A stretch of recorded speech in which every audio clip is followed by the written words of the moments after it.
Welcome to the Holistic Equine Academy of Lymphedema. I'm Teresa Mullen. Today is Wednesday, October 23rd, 2024.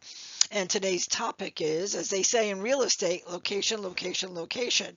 One of the many questions I get about swelling. Why is it always in the same spot for the most part?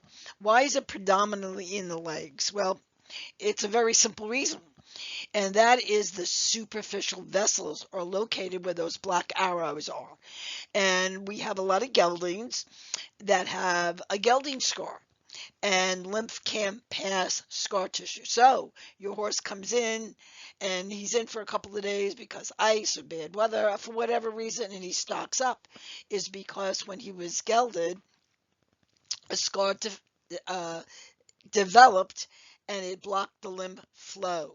So location, location, location is very important. So I just wanted to illustrate to you all the major areas, like down in the hock. There are very special pathways in the hindquarters up by the hock.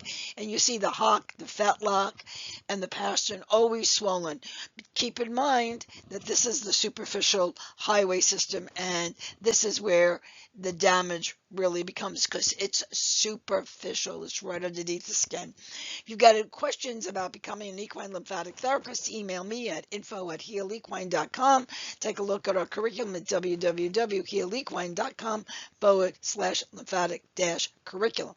And dare to make a difference. Why? Because we can, in 2024, believe in the possible.